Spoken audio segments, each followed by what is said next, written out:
finally made it to Duluth, Minnesota. We started with a flight out of Rochester. I almost missed a connection in Detroit. And then finally, I took a 2.5-hour rental car ride out of Minneapolis. We've made it to the bachelor pad. So I'm not wearing pants. I just finished showering, which felt amazing. I will not be showing you footage of that. And I stopped at Target before I came here just to get cheap warm-up clothes to be discarded in the donation bin before the race starts, and I will be able to show you those fresh finds shortly. So fit check, Spice Girls shirt, Peanuts pants, Snoopy, and finishing it off with the sandals. I will just be wearing slides, walking around before the race, and I will change into my super shoes, which I will bring with me. And let's just say whoever's daughter is going to be receiving these donations is going to have the hottest fit of 2025. Good morning, everyone. It is 4:30 a.m., 2 hours of sleep, a questionable text later, and here we are. So I was clearly too fired up to be able to sleep properly. If you can't tell, the camera's probably shaking a little. Caffeine hasn't even kicked in yet. And everyone knows, night before a race, sleep doesn't really matter. At least I need to believe that, so we'll ball regardless. I went with the EY top for what I'll be racing in for 2 hours, 24 minutes after a late night call with Hunter's dad. So thank you, Mr. Steinow. Happy Pride Month, and we'll see you all out there.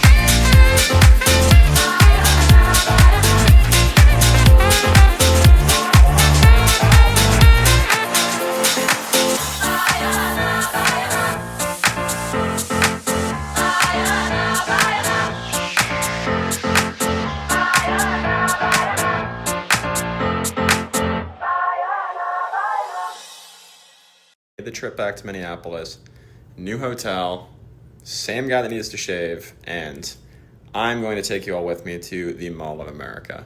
So expect clips from that shortly. It is currently 98 degrees real feel outside, so I'm going to stay indoors. I don't expect anyone else to go out there, and just going to grab my wallet and be on my way.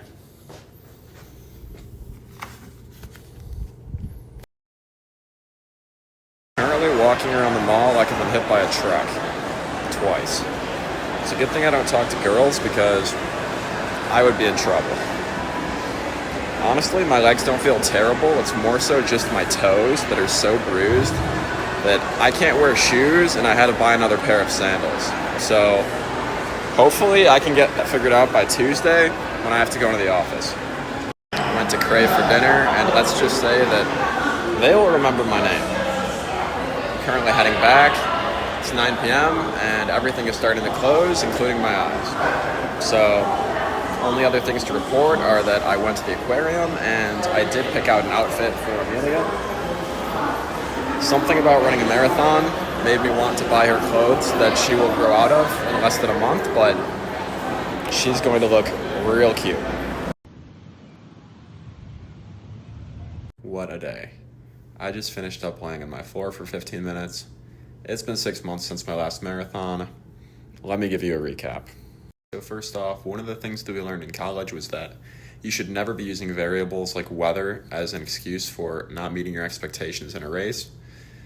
But with that being said, we did have a delayed start time and 70-degree dew point with a headwind. For the race, I was in the first corral with the other registered elite athletes, and right away, I found a group of 5 other guys to run with, and honestly, this was kind of a dream scenario. It was just 6 of us in total, kind of talking for the first 8 miles. It was so college. It was great. We were trading water from stations, telling jokes. Life was good.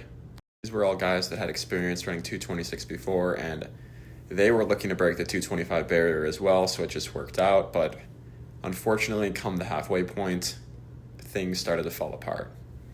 So for me, I went through halfway in 72.29, which is like perfect sub 225 pace, which was my goal.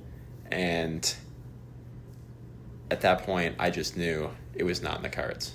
Miles 14 through 18 were probably some of the most mentally and physically difficult miles in my life. And that's when I started to think of all the people tracking me from home. I feel like I've come a long way from the Ben that used to run on pure hate.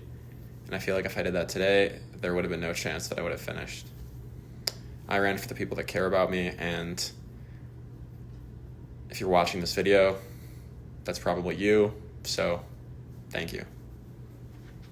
I didn't mean for this video to become kind of emotional, so I don't know, it's kind of like a more me talking to the camera video because there wasn't really anyone that I could interview. I couldn't have my phone at the start line, so I hope you enjoyed watching. When I made it to mile 19, I kind of just flipped a switch in my head and started to reel in a lot of people that I look up to in the sport, one by one.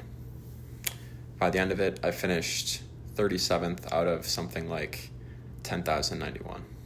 My time was 2:28, which wasn't the 2:25 that I wanted, but I've never competed like this on an international stage before, and I'm proud of what I did here in Duluth, Minnesota, at the 10th largest marathon in the United States. On that note, thank you all for watching. All of my videos in this channel have kind of led up until this race, so I hope you've liked them. I'm ready for some time off. Maybe I'll vlog in Italy next week. Who knows, but in the meantime, I hope everyone has a great weekend. And don't forget that nothing is impossible. Chase your dreams. I mean, something's got to change, right? Bye, everyone.